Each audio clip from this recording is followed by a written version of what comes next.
Hello dear, तो आप सभी को वेलकम करता हूं यूट्यूब चैनल नर्सिंग टिप्स पे। गाइज आप लोग को मैं बता दूं, ये है first year fundamental of nursing का, जहां पे दोस्तों जो भी विभिन्न स्थितियां हैं, पोजीशन है, उसके बारे में आज हम देखेंगे।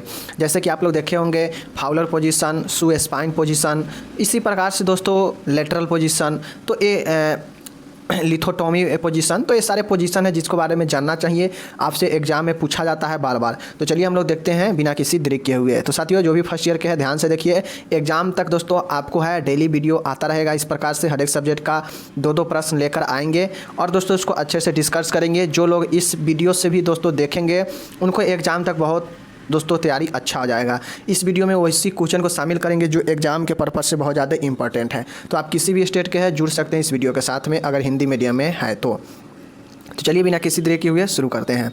यहाँ पे देखिए, मैं यहाँ पे शुरू से जो भी पोजीशन है उसको हम लोग शुरू से देखने का प्रयास करते हैं। जैसे आपसे क्वेश्चन पूछ देगा कि पोजीशन मतलब स्थिति को डिफाइन करें और इसके उद्देश्य लिखें, मतलब जो स्थिति होता है उसको परिभाषित करें और इसका उद्देश्य लिखें।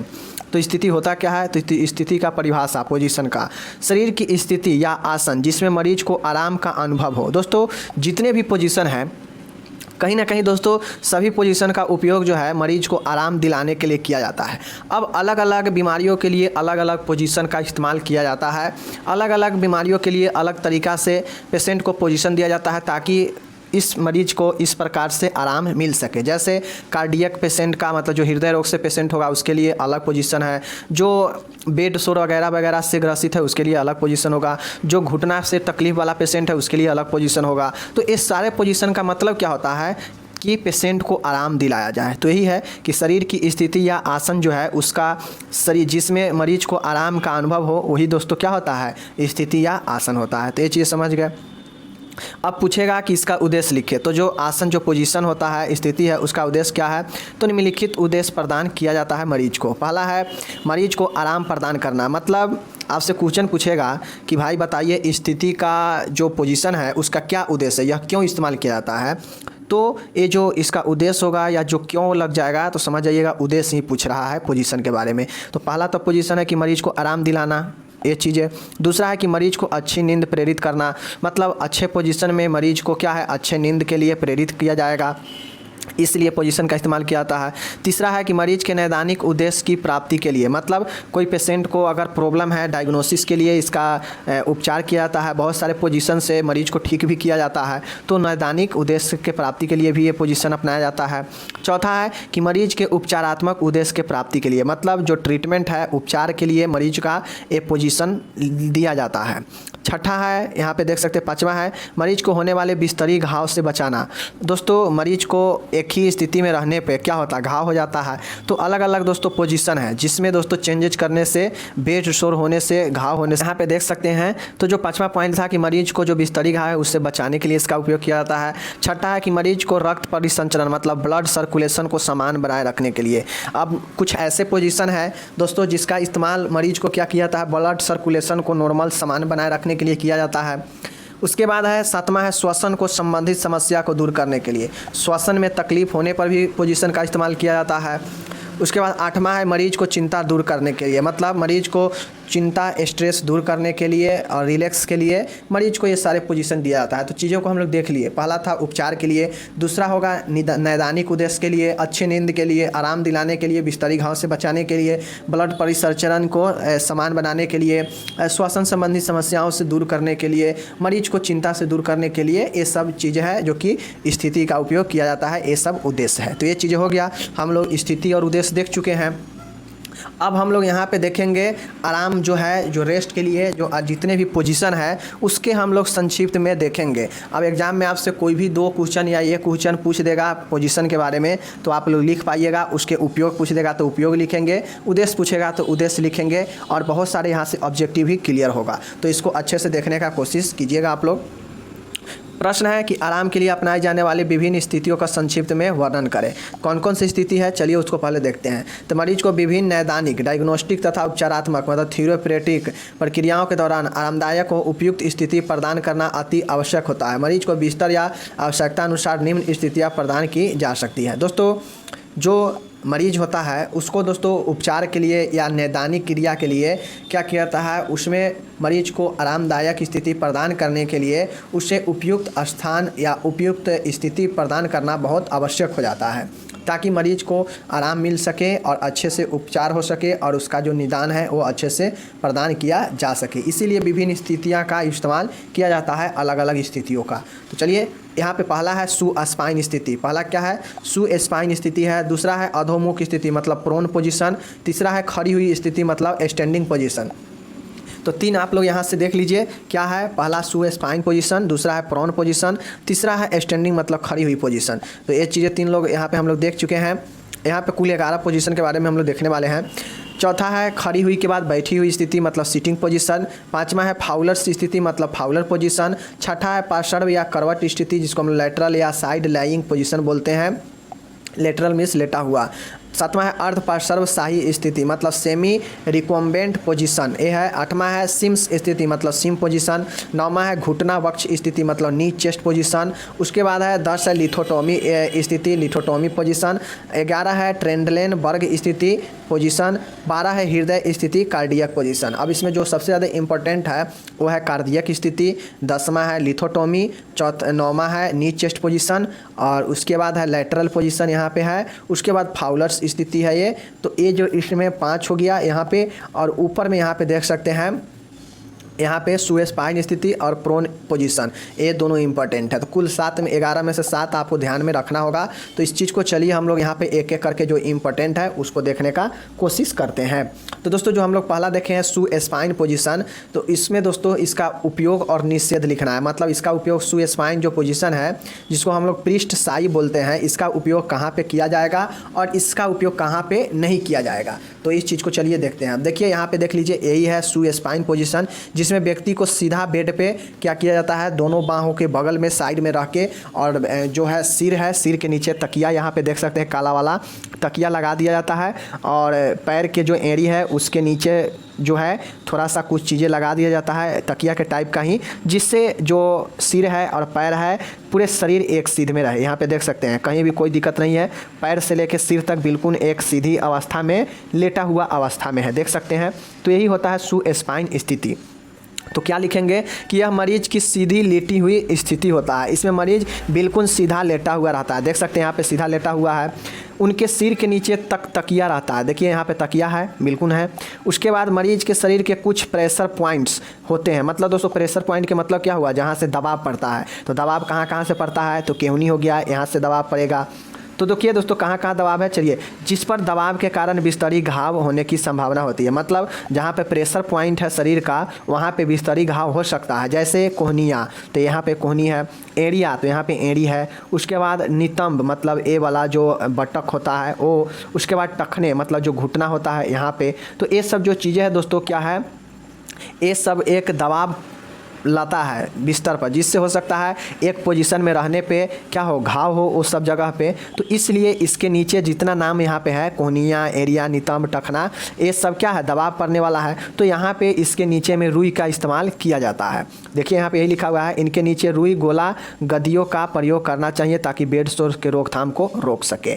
तो सुस्पाइन स्थिति देख लिए कि यह एक सीधी लेटी हुई अवस्था होता है जिसमें मरीज के सर के नीचे तकिया रखा जाता है, और मरीज के में शरीर में कुछ ऐसे प्रेशर पॉइंट होते हैं जिसके नीचे रुई लगाया जाता है, गद्दा लगाया जाता है, ताकि जो प्रेशर पॉइंट है वहाँ पे बेड सोर से बचा जा सके, बेड सोर का रोकथाम किया जा सके। कौन कौन होता है प्रेशर पॉइंट, जैसे कोहनिया, एरिया, नितंब, टखने, सब प्रेशर पॉइंट है। तो इसके नीचे रुई लगा के क्या है, बेड सोर के रोकथाम से रोका जाता है। तो ये चीज़ हो गया। मरीज के पैर बिल्कुल सीधे रहते हैं, दोनों हाथ शरीर के समांतर सीधे रहते हैं, देख सकते हैं बिल्कुल सीधा है। एक हाथ इधर है और एक हाथ उधर होगा उस साइड से, बिल्कुल सीधा।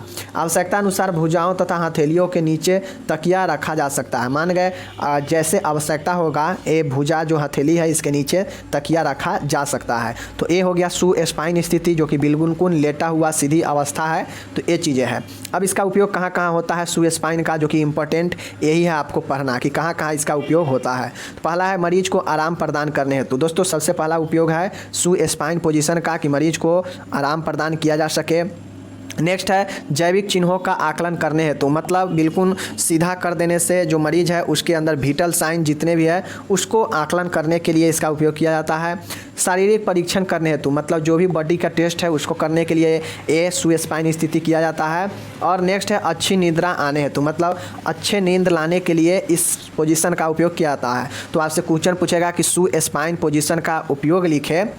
मान के आपसे क्वेश्चन में दोस्तों पूछ देगा, 5 पोजीशन दे देगा और कहेगा कि पांचों पोजीशन का 2-2 उपयोग लिखे, तो सुस्पाइन का क्या उपयोग होगा कि मरीज को आराम देने के लिए, अच्छी निद्रा देने के लिए, शारीरिक परीक्षण के लिए। ये 3 याद रख लीजिएगा तो आपको चल जाएगा। तो ये चीज़ हो गया, ये तो उपयोग हो गया। अब इसका निषेध क्या होगा, मतलब कॉन्ट्रेडिक्शन क्या होगा। तो कोई भी रीढ़ की हड्डी की समस्या हो उसमें इसको नहीं करेंगे। पीठ की शल्य क्रिया, दोस्तों अगर पीठ की सर्जरी हुआ है और कोई भी रीढ़ की हड्डी में समस्या हो तो उसको सुस्पाइन स्थिति नहीं देंगे, मतलब जो भी बैक में प्रॉब्लम होगा या बैक में सर्जरी है तो वैसे पेशेंट को सुस्पाइन पोजीशन नहीं देंगे। आपसे क्वेश्चन पूछ देगा कि बताइए सुस्पाइन पोजीशन कैसे पेशेंट को नहीं दिया जाएगा, तो रीढ़ की हड्डी के प्रॉब्लम वाले और पीठ में शल्य क्रिया मतलब सर्जरी वाले पेशेंट को सुस्पाइन पोजीशन नहीं दिया जाएगा। तो यहाँ पे ख़त्म होता है, बहुत अच्छे से समझा दिए हैं। अब चलिए हम लोग चलते हैं फाउलर पोजीशन की तरफ। फाउलर्स पोजीशन क्या कहता है, तो फाउलर्स पोजीशन बहुत ज़्यादा इंपॉर्टेंट है, VBI है, आप लोग इसको अच्छे से देख लिए करिए, तो बहुत ज़्यादा इंपॉर्टेंट है। फाउलर पोजीशन क्या कहता है, यह मरीज की लगभग बैठी हुई स्थिति है। तो सबसे पहला आपसे ऑब्जेक्टिव में ये पूछेगा कि फाउलर पोजीशन किस प्रकार का स्थिति पोजीशन है। तो सुस्पाइन लेटा हुआ था और ये फाउलर्स क्या है, फाउलर्स एक बैठी हुई पोजीशन है। तो ये चीज़ को ध्यान में रखिएगा।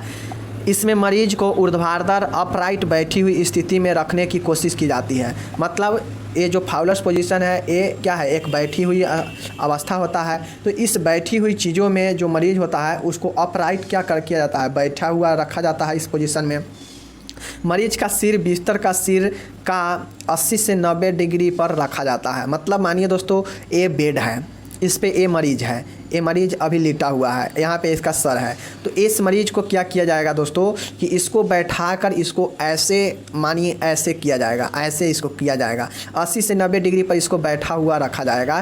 तो क्या हो जाएगा, यही एक बैठा हुआ स्थिति ऊर्ध्वाधर होगा, जिसमें जो बेड होगा इस बेड से और ये जो मरीज का यहाँ पे जो सिर है इसमें जो एंगल होगा 80 से 90 होना चाहिए। तो ये चीज़ हो गया, रखा जाता है। इसमें मरीज को बैक रेस्ट प्रदान किया जाता है और जो मरीज होता है इसमें मरीज को क्या किया जाता है, बैक रेस्ट प्रदान किया जाता है, मतलब जिसको बैक में प्रॉब्लम हो तो उसको ये पोजीशन दिया जाता है आराम के लिए।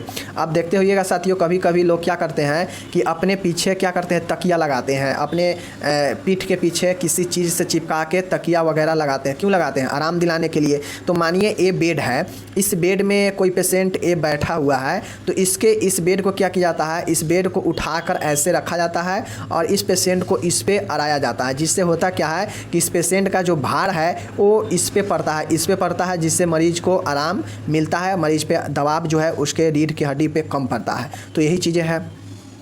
उसके बाद है कि नितंबों के नीचे हवाई तकिया लगाया जाता है, मतलब जो बटक होता है उसके नीचे हवाई तकिया एयर क्यूशन लगाया जाता है। मरीज को भुजाओं के नीचे तकिया लगाकर सहारा दिया जाता है, मतलब जो भुजा होता है उसके नीचे भी तकिया लगा के सहारा दिया जाता है। साथ ही जो बटक होता है उसके नीचे भी तकिया लगाया जाता है। सेमी फाउलर्स स्थिति में मरीजों का सिर या बिस्तर का शरीर 30 से 45 डिग्री पर रखा जाता है। दोस्तों ये ऑब्जेक्टिव में बहुत बार पूछा गया है कि सेमी फाउलर्स पोजीशन का स्थिति क्या होता है, तो 30 से 45 होता है। अब ऑब्जेक्टिव में 30 देगा तो 30 मारिएगा, 45 होगा तो 45 मारिएगा, दोनों में से कोई एक ही होगा, या दे देगा कि 30 से 45। तो ऑब्जेक्टिव में पूछेगा तो 30 से 45 लिखिएगा अर्ध फाउलर पोजीशन में, और सीधा अगर फाउलर पोजीशन पूछेगा तो 80 से 90 में। तो ये चीज़ें यहाँ पे हो गया क्लियर। अब चलिए हम लोग यहाँ पे चलते हैं इसके उपयोग में। उपयोग क्या है, तो दोस्तों जो उपयोग है कि मरीज को हृदय संबंधी समस्या से आराम दिलाने के लिए फाउलर पोजीशन का उपयोग कहाँ किया जाता है, तो हृदय संबंधी रोगों से निजात देने के लिए, मरीजों को श्वसन संबंधी समस्या दिलाने हेतु। अब जो फाउलर पोजीशन है उसका एक ये भी काम है कि श्वसन से संबंधित समस्या है उसको भी आराम दिलाता है। सुस्पाइन वाला में भी श्वसन कष्ट को या श्वसन से समस्या को आराम दिलाने के लिए था, यहाँ भी है। मरीज की ब्रीथिंग प्रॉब्लम को दूर या कम करने के लिए, मतलब किसी को श्वास में अगर प्रॉब्लम है सांस लेने में तो ही ब्रीथिंग प्रॉब्लम को दूर या कम करने के लिए फाउलर पोजीशन। मरीज की थकान व चिंता कम करने के लिए इस फाउलर पोजीशन का उपयोग किया जाता है। हृदय की अस्थमा, कार्डियक अस्थमा के मरीजों को आराम दिलाने के लिए। ऑब्जेक्टिव में आपसे पूछ देगा कि हृदय अस्थमा के मरीजों को आराम दिलाने के लिए किस पोजीशन का उपयोग किया जाता है, तो फाउलर्स पोजीशन का, ध्यान में दीजिएगा। उसके बाद है शैल क्रिया के बाद तनाव कम करने के लिए इसका फाउलर्स का उपयोग किया जाता है। पेट से पानी निकालने या वाटर सील ड्रेनेज हेतु, मतलब जिसके पेट में अगर पानी भर गया हो वैसे पेशेंट को पानी निकालने के लिए इस फाउलर पोजीशन का उपयोग किया जाता है। पल्मोनरी एडिमा को कम करने हेतु, मतलब जो एडिमा है तो उस एडिमा को दोस्तों कम करने के लिए, पल्मोनरी एडिमा को कम करने के लिए इस फाउलर पोजीशन का उपयोग किया जाता है। पेट से पानी निकालने के लिए उपयोग किया जाता है। हृदय अस्थमा वाले पेशेंट को इसका उपयोग किया जाता है। मरीज को थकान व चिंता कम करने के लिए इसका उपयोग किया जाता है। ब्रीदिंग प्रॉब्लम में इसका उपयोग किया जाता है। हृदय समस्या में किया जाता है। श्वसन संबंधी समस्या में, इन सारे समस्याओं में जो है फाउलर पोजीशन का उपयोग किया जाता है। तो ये चीज़ें हो गया यहाँ पे। अब हम लोग यहाँ पे देखते हैं कि इसका निषेध मतलब कॉन्ट्रेडिक्शन क्या है। तो दोस्तों हिप रिप्लेसमेंट, मतलब इसमें हिप जिसका कुल्हा अगर दोस्तों अलग से लगाया गया है, रिप्लेस किया गया है, तो वैसे पेशेंट को ये नहीं देना चाहिए, क्योंकि इसमें जो दबाव होता है ज़्यादा कुल्हा पर पड़ता है। क्योंकि पेशेंट का एक बैठा हुआ मुद्रा होता है, स्थिति होता है, तो वैसे बैठे हुए स्थिति में तो सारा भार तो हमारे हिप पर, कुल्हा पर ही पड़ता है। तो इसलिए फाउलर पोजीशन हिप रिप्लेसमेंट वाले व्यक्ति को नहीं दिया जाएगा। पीठ की शल्य क्रिया, अगर दोस्तों पीठ का ऑपरेशन है तो वैसे पेशेंट को भी ये नहीं दिया जाएगा। उसके बाद है मस्तिष्क या मेरुदंड शल्य क्रिया के बाद इस स्थिति का उपयोग नहीं करना चाहिए। अगर आपके मस्तिष्क या मेरुदंड जो स्पाइनल होता है उसमें सर्जरी हुआ है तो इस फाउलर पोजीशन का उपयोग कभी नहीं करना चाहिए। तो ये चीज़ों को ध्यान में रख लीजिए कि कहाँ कहाँ हिप रिप्लेसमेंट में, पीठ की शल्य क्रिया में या ब्रेन के शल्य क्रिया में फाउलर पोजीशन का उपयोग नहीं किया जाता है। तो ये चीज़ों को आप लोग ध्यान में रख लीजिए। दो पोजीशन यहाँ पे देख लिए। अब नेक्स्ट पोजीशन देखते हैं, हृदय स्थिति क्या है। मतलब यहाँ पे हृदय स्थिति देखने वाले हैं कि कार्डियक पोजीशन क्या है, इसका यूज और कॉन्ट्राडिक्शन लिखना है। तो जो हृदय स्थिति है ये क्या होता है, इसमें मरीज बैठी हुई स्थिति है। दोस्तों जिस प्रकार से फाउलर पोजीशन एक बैठी हुई ऊर्ध्वाधर स्थिति था, उसी प्रकार से जो हृदय स्थिति जो कार्डियक पोजीशन है यह भी एक क्या है, बैठी हुई स्थिति है, यहाँ पे लिखा हुआ है। इस स्थिति में बिस्तर का सिरहाना ऊंचा कर तकिया व बैकरेस्ट लगाकर मरीज को आरामपूर्वक स्थिति प्रदान की जाती है। जो वो दोस्तों कार्डियक पोजीशन है, इसमें मरीज को जो बिस्तर होता है ना, बिस्तर के जो सिरा होता है जहाँ पे सिरहाना रहता है उसको ऊंचा करके ऊंचा किया जाता है, और ऊंचा कर तकिया व बैकरेस्ट मतलब बैकरेस्ट देने के लिए मरीज को आरामदायक स्थिति प्रदान करने के लिए सिरहाना, जिसको हम लोग तकिया बोलते हैं, वो या बैकरेस्ट लगाया जाता है, बेड को सर के ऊंचा करके। तो ये चीज़ें हैं। मरीज के सामने कार्डियक टेबल लगा दी जाती है, और जो मरीज होते हैं उसके सामने एक कार्डियक टेबल लगाया जाता है। टेबल लगाने से मरीज अपने हाथों को अपनी सुविधा अनुसार कहीं भी रख सकता है, और घुटनों के नीचे तकिया लगा दिया जाता है। मतलब जो हृदय स्थिति जो कार्डियक पोजीशन है, इसमें पेशेंट का एक बैठी हुई स्थिति होता है। इसमें जो बेड होता है उस बेड के सिरे से मरीज के जो सिरा होता है वहाँ पे तकिया या बैक रेस्ट लगा दिया जाता है, जिससे होता ये है कि लगाने से जो मरीज का कार्डियक टेबल है वो भी उसके सामने लगा रहता है, और पीछे उसके बैक रेस्ट या तकिया लगा होता है। सामने जो कार्डियक टेबल लगा होता है मरीज के, उस पे मरीज अपना हाथ आराम से रख के बैठ सकता है। ये चीज़ें के लिए सुविधा अनुसार ये चीज़ें किया जाता है, और घुटने के नीचे तकिया लगा दिया जाता है। मतलब जो कार्डियक है ना दोस्तों, तो कार्डियक पोजीशन में मरीज को आराम दिलाने के लिए ही किया जाता है, हृदय से संबंधित रोग के लिए। तो इसमें ये होता है कि जो मरीज है ये भी एक बैठी हुई स्थिति है। अब इसमें जो बेड है, इस बेड में, और ये जो मरीज है इस बेड और मरीज में क्या किया जाता है, तकिया यहाँ पे लगाया जाता है, तकिया, और ये तकिया मरीज को यहाँ पे, और यहाँ पे एक कार्डियक टेबल रखा जाता है इस मरीज के सामने यहाँ पे। तो यहाँ पे इसलिए रखा जाता है ताकि पेशेंट अपना हाथ आराम से इस पर रख सके और सो सके, और साथ में इसके आगे जो घुटना होता है, इस घुटना के नीचे तकिया यहाँ पे लगाया जाता है। तो ये चीज़ें समझ गए आप हृदय स्थिति के बारे में। अब इसके उपयोग देखते हैं कि इसका उपयोग कहाँ पे होता है। पहला है कार्डियक स्थिति का जो उपयोग होता है वो हृदय रोगग्रस्त रोगियों को आराम दिलाने के लिए। नाम से स्पष्ट है कि कार्डियक पोजीशन मतलब हृदय स्थिति, तो यही है कि हृदय स्थिति हृदय रोगग्रस्त व्यक्तियों को आराम दिलाने के लिए होता है। श्वसन संबंधी समस्याओं के लिए, हृदय में प्रॉब्लम है तो श्वसन में प्रॉब्लम हो भी सकता है, तो इसके लिए भी किया जाता है। हृदय अस्थमा के मरीजों के लिए, जो हृदय अस्थमा वाले पेशेंट है उसके लिए भी उपयोग किया जाता है। थकान एवं चिंता कम करने हेतु, रक्तस्राव शोधन को रोकने हेतु, मतलब जो एम्बोलिज्म होता है, रक्तस्राव जो शोधन होता है उसको रोकने के लिए। तो दोस्तों जो फाउलर पोजीशन है और दोस्तों जो हृदय स्थिति है, कार्डियक पोजीशन है, लगभग इसका उपयोग सेम है, जो कि वहाँ भी हम लोग देखे हैं श्वसन संबंधी समस्या, हृदय संबंधी समस्या, थकान चिंता कम करने के लिए। तो ये तीनों वहाँ भी था और यहाँ भी है। इसमें सिर्फ बदलाव क्या है, तो बदलाव है कि जो है रक्त शोधन जो होता है, रक्त स्रोत रोधन जो है, इसको रोकने हेतु। तो ये चीज़ें, ये उपयोग है कार्डियक पोजीशन का। दोस्तों एक दो बार वीडियो को देख लीजिएगा तो आपको समझ में आ जाएगा, कंफ्यूज नहीं होगा। नेक्स्ट यहाँ पे देखने हैं निषेध, मतलब कॉन्ट्रेडिक्शन इसमें क्या हो सकता है, किसके लिए, कार्डियक पोजीशन में। तो नितंब से संबंधित समस्या, दोस्तों अगर कुल्हा बटक जो होता है उससे अगर कोई समस्या है तो कार्डियक पोजीशन नहीं दीजिए, क्योंकि यह एक बैठा हुआ पोजीशन है और बैठे हुई स्थिति में आपके जो बटक होता है उस पर प्रभाव जो है ज़्यादा पड़ता है। उसके बाद पीठ की शैल क्रिया है, वो सेम चीज़ें हैं। स्पाइन की चोट, स्पाइन की इंजरी में सब नहीं, मतलब जो दोस्तों आपके लगभग देखा जाए तो जो फाउलर्स पोजीशन है और जो दोस्तों कार्डियक पोजीशन है लगभग सेम है। कार्डियक में ये होता है कि मरीज के सामने एक टेबल रख दिया जाता है, और जो फाउलर होता है, फाउलर में मरीज को दो टाइप से बैठाया जाता है। पहला है कि सीधा फाउलर पोजीशन दिया जाएगा तो 80 से 90, और अर्ध दिया जाएगा तो 35 से 45। तो ये चीज़ें हैं, अब समझ जाइएगा। अब हम लोग यहाँ पे जो देखने वाले हैं साथियों, वो हम लोग देखने वाले हैं लिथोटॉमी स्थिति, मतलब लिथोटॉमी पोजीशन क्या होता है, इसका यूज और कंट्राडिक्शन लिखना है। तो जो लिथोटॉमी पोजीशन, इसका उपयोग क्या है, इसका ये है क्या, चलिए देखते हैं। इस स्थिति में मरीज को सुपाइन स्थिति व पीठ के बल लिटाए जाते हैं। दोस्तों जो लिथोटॉमी होता है इसमें मरीज को सुस्पाइन स्थिति में या पीठ के बल लिटाया जाता है।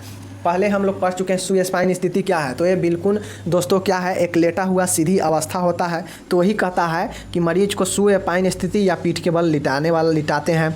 मरीज को टेबल पर आगे की ओर खिसकने को कहते हैं। दोस्तों पीठ के बल लिटाकर और मरीज को बोलते हैं कि और आगे अपना जो सर है उसको आगे खसकाइए, तो उसमें खसकने के लिए बोलते हैं, जिससे कि उसके नितंब जो बटक होता है टेबल के किनारे तक आ जाए। दोस्तों मानिए ये टेबल है, इतना टेबल का साइज है, ये है ना।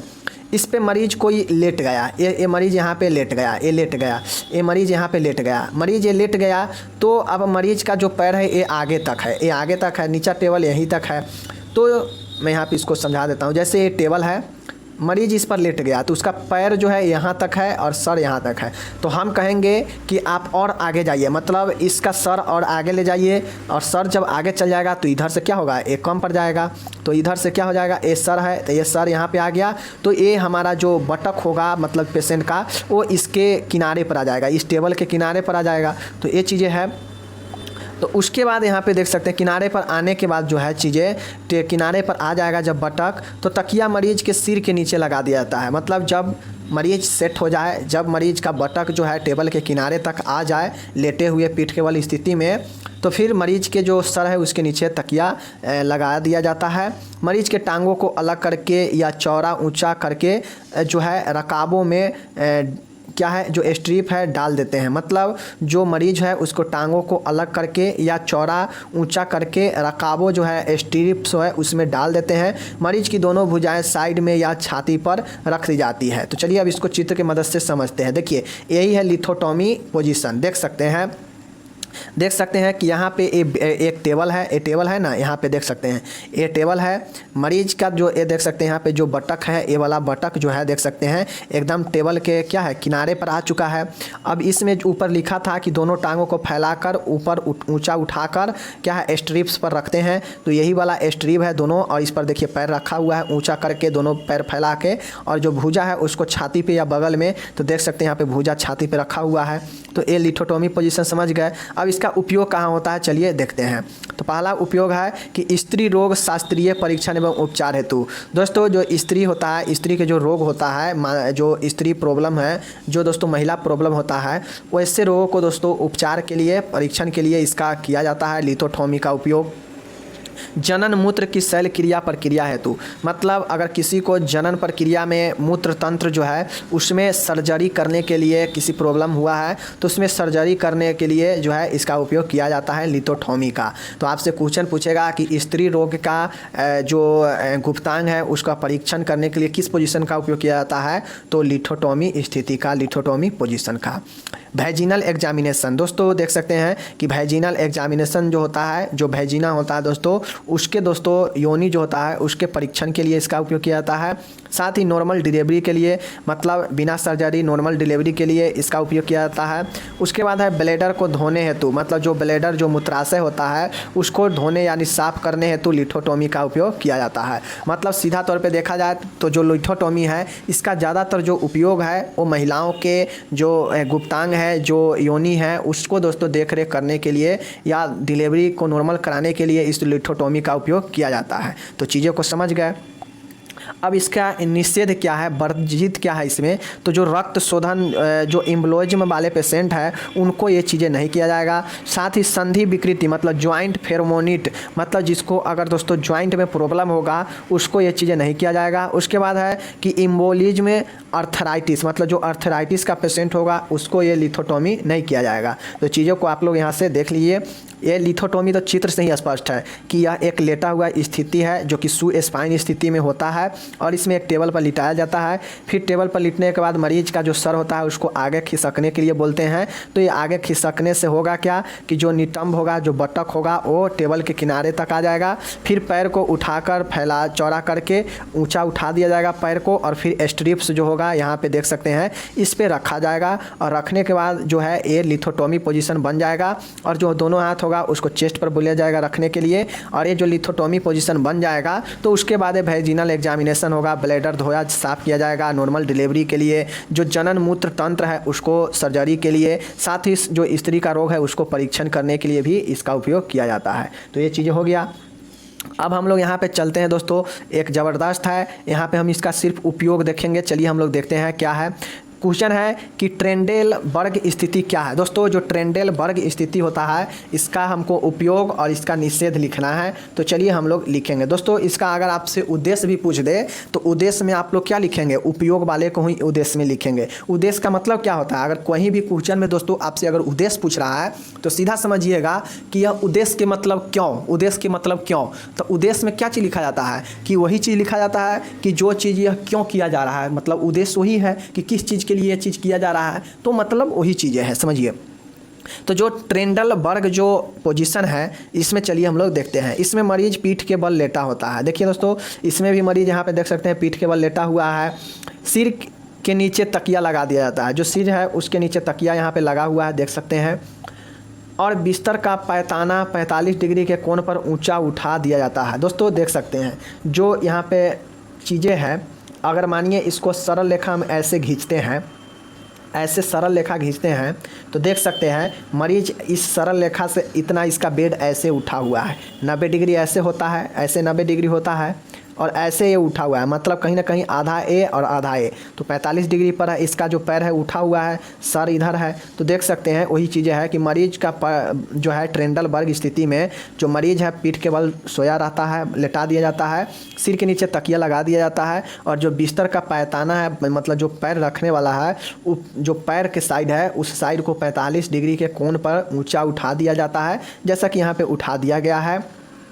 उसके बाद इस स्थिति में मरीज का सिर जो है देख सकते हैं, इस स्थिति में जो है मरीज का सिर की ओर रहता है, इस स्थिति में मरीज का सिर नीचे की ओर रहता है, मतलब ट्रेंडेलबर्ग स्थिति है इसमें मरीज का जो सिर है पैर के स्थिति तुलना में नीचे की तरफ है, देख सकते हैं। शरीर झुकी हुई सतह पर होता है और पैर ऊपर की ओर होता है, देख सकते हैं। जो सिर है या जो शरीर है झुका हुआ स्थिति में है और जो पैर है उठा हुआ स्थिति में है, आराम से देख सकते हैं। तो अगर आपके अंदर फिगर सेट है ना सभी पोजीशन का, तो आप आराम से जवाब दे सकते हैं कि ये होता क्या है। तो यहाँ पे देख लिए ट्रेंडेलबर्ग है क्या, तो ट्रेंडेलबर्ग एक लिटा हुआ स्थिति है जिसमें जो मरीज का जो सर है वो पैर से नीचे होता है, पैर की तुलना में नीचे की तरफ होता है, और जो सर होता है उसमें तकिया लगा दिया जाता है, और जो सर होता है जो मरीज का पैताना है, मतलब जो पैर का साइड है वो 45 डिग्री ऊंचा उठा दिया जाता है, और जो सर है वो नीचे की तरफ होता है, झुका हुआ होता है। तो ये चीज़ें समझ गए। उसके बाद इसका अब उपयोग जो ट्रेंडलबर्ग है इसका उपयोग कहाँ कहाँ किया जाता है, तो इस चीज़ को चलिए हम लोग देखते हैं। पहला उपयोग है कि श्रोणि स्थित अंगों मतलब पेल्विक ऑर्गन की शल्य चिकित्सा एवं परीक्षण हेतु, मतलब जो भी पेल्विक ऑर्गेन्स है, जो श्रोणि स्थित अंग है, मतलब जो पेल्विक ऑर्गन है उसके सर्जरी और परीक्षण के लिए। आघात वाले मरीज को दोस्तों जो ऑक्सीजन है वो क्या करेगा, प्रेस करेगा, शरीर ऑक्सीजन प्रेस करेगा चेस्ट की तरफ, तो क्या होगा, तो जिससे आघात लगा है, शॉक लगा है तो ठीक होगा।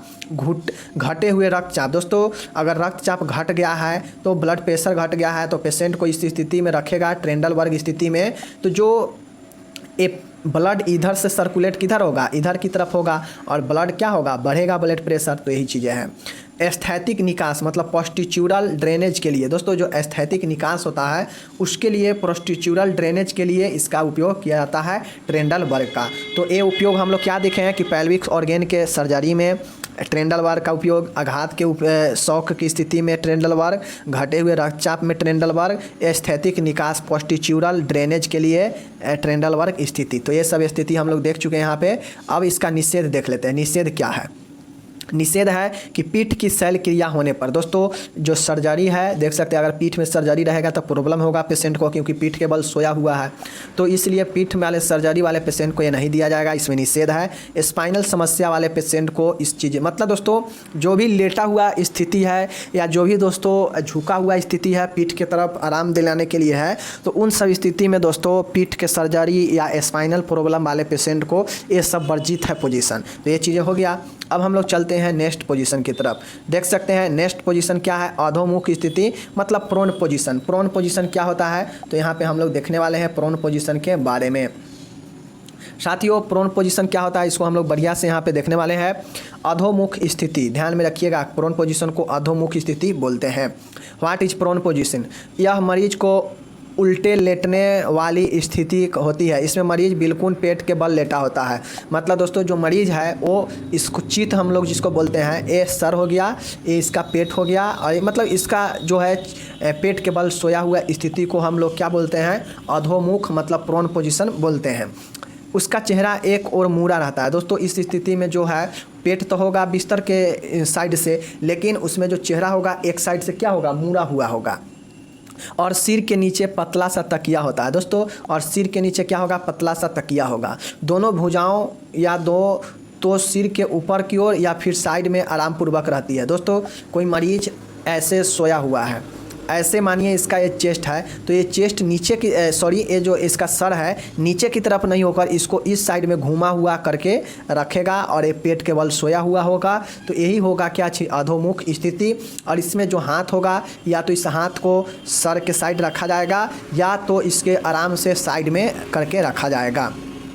मरीज की आरामदायक स्थिति के लिए कमर के नीचे और टखने के नीचे तकिया लगाते हैं। मरीज को आरामदायक स्थिति देने के लिए इस अधोमुख पोजीशन में क्या किया जाता है, टखने या कमर के नीचे तकिया लगाया जाता है। तो दोस्तों हम लोग क्या समझ गए कि जो अधोमुख स्थिति है पेट के बल लेटा हुआ स्थिति होता है। इसमें होता यह है कि जो मरीज होता है पेट के बल तो लेटा हुआ तो होता ही है, साथ ही जो इसका सर होता है सर घुमा हुआ होता है, सर इसका सीधा नहीं होकर घुमा हुआ होता है। और जो हाथ होता है या तो सर के साइड से ऐसे रखिए या इसको सीधा ऐसे रखिए। तो ये चीज़ें हैं, तो ये चीज़ें यहाँ पे हो जाता है इसके आरामदायक स्थिति के लिए। तो फ्रेंड यहाँ पे देख लिए कि जो चीज़ें था हम लोग समझ लीजिए, प्रोन जो पोजीशन था उसको समझ लिए हैं। अब हम लोग यहाँ पे इसका उपयोग देखते हैं कि प्रोन पोजीशन का उपयोग क्या है। दोस्तों आपको सिर्फ पोजीशन में आपको ध्यान रखना है कि इस पोजीशन में किस प्रकार से पेशेंट रहता है, तो उस चीज़ को ध्यान में रखना है। बाद बाकी इसका उपयोग आपको याद करना है कि किस पोजीशन का क्या उपयोग है।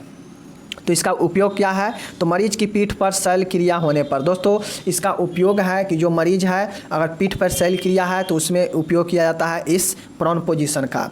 निश्चेतकों के उपयोग के बाद ताकि लार एवं श्लेष्मा का अंतः चूषण न हो। अगर दोस्तों कोई निश्चेतक मतलब कोई दोस्तों अगर उसको मतलब एनेस्थेसिया दिया गया है, तो एनेस्थेसिया देने से कभी कभी पेशेंट बेहोश हो जाता है, तो उसके मुंह से लार टपकने लगता है, म्यूकस निकलने लगता है। तो वो चीज़ें लार और म्यूकस उसके अंदर ना जाए, इसलिए उसको मुँह नीचा की तरफ रहेगा तो क्या होगा, उसके मुँह से शरीर से बाहर लार निकलते रहेगा। तो ये चीज़ें हैं। पीठ पर जलने, दोस्तों अगर पीठ पर जला हुआ है तो उसमें ये प्रोन पोजीशन दिया जाता है। पीठ पर किसी भी प्रकार के चोट लग रहे हैं तो मतलब सीधा दोस्तों समझिए कि अधोमुख स्थिति एक लेटा हुआ पीठ के बल स्थिति है, मतलब पेट नीचे होगा और पीठ ऊपर की तरफ होगा। तो जो पीठ में दोस्तों जो भी प्रॉब्लम होगा तो इस प्रोन पोजीशन को दोस्तों ये पीठ के लिए दिया जाएगा कि पीठ में अच्छे से ट्रीटमेंट हो सके। जैसे पीठ जला हो गया, पीठ में चोट लगा, पेट में सर्जरी होना हो, तो ये सब चीज़ें हैं। या मुँह से झाग निकल रहा है एनेस्थेसिया के वक्त, तो उस झाग निकलने के लिए या अंदर ना जाए फिर से वो चीज़, तो उसके लिए प्रोन पोजीशन दिया जाता है। तो ये चीज़ें हो गया। कुछ और उपयोग है, देखिए कुछ और उपयोग क्या है, तो द्राव बरनों या संवेदनशील क्षेत्रों से दबाव कम करने हेतु, मतलब जो दबाव वाला है जैसे घुटना हो गया, टखना हो गया, केहूनी हो गया, तो ये सब पर दबाव पड़ता है, तो ये सबसे दबाव कम करने के लिए भी इसको किया जाता है प्रोन पोजीशन को।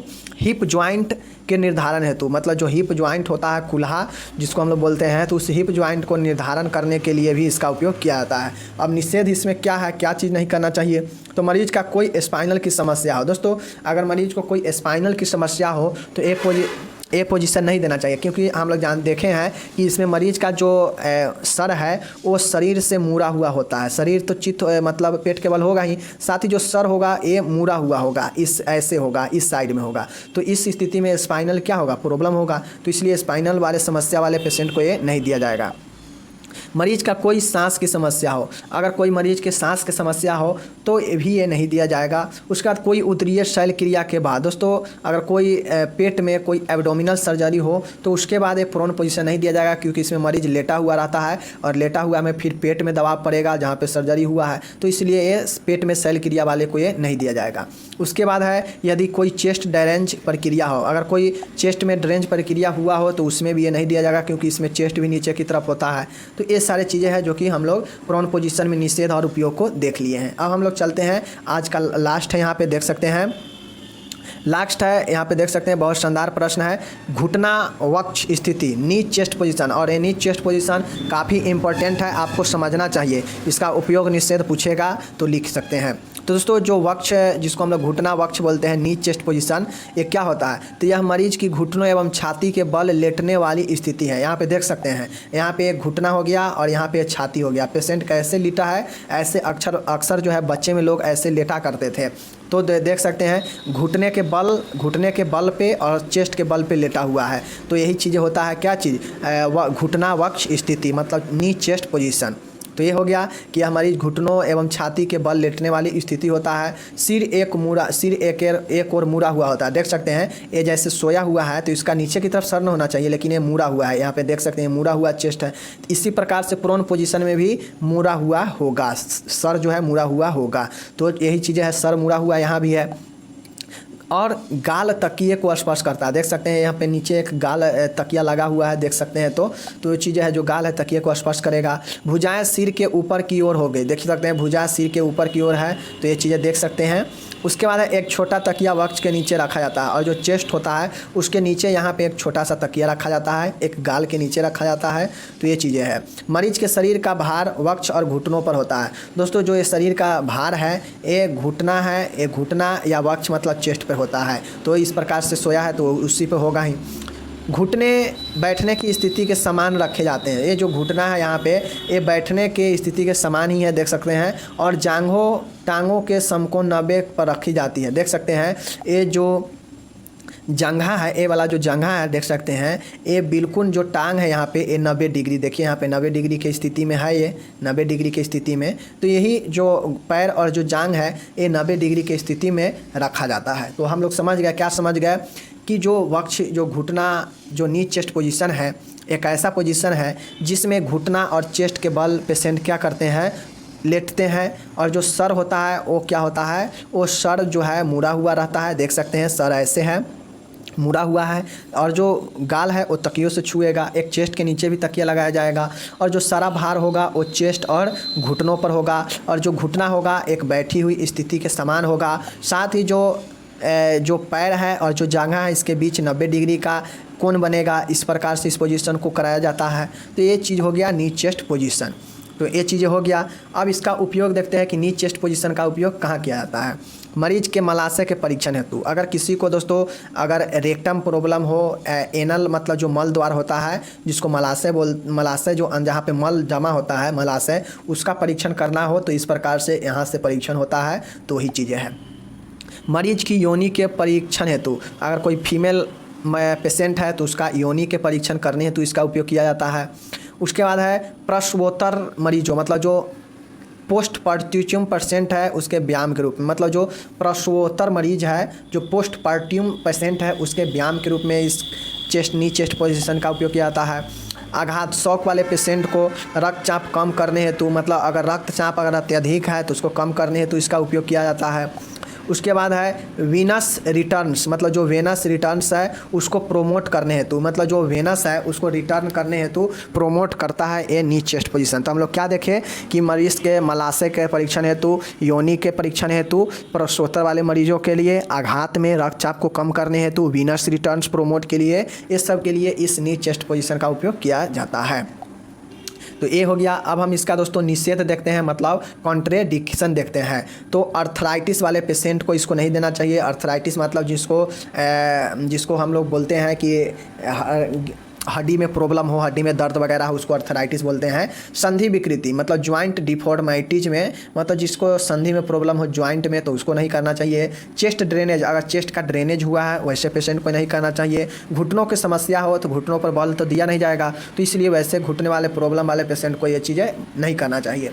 तो दोस्तों यहाँ पे पोजीशन समाप्त होता है। जितने भी 7 इंपॉर्टेंट पोजीशन था लगभग उसको हम लोग देख चुके हैं कि पोजीशन होता क्या है, किस स्थिति में होता है और क्या उपयोग है और क्या निषेध है, मतलब क्या कहाँ पे वर्जित है और कहाँ पे करना चाहिए। तो आपसे पोजीशन से संबंधित क्वेश्चन पूछेगा तो इससे बाहर नहीं पूछेगा, आप लोग आसानी से लिख दीजिएगा। उपयोग पूछेगा तो उपयोग लिख दीजिएगा, और अगर पूर्ण डिटेल में पूछेगा तो डिटेल में भी लिख दीजिएगा, जो कि यहाँ पे देख चुके हैं डिटेल में है क्या, उपयोग क्या है, निषेध क्या है, तो आप लोग आसानी से लिख देंगे।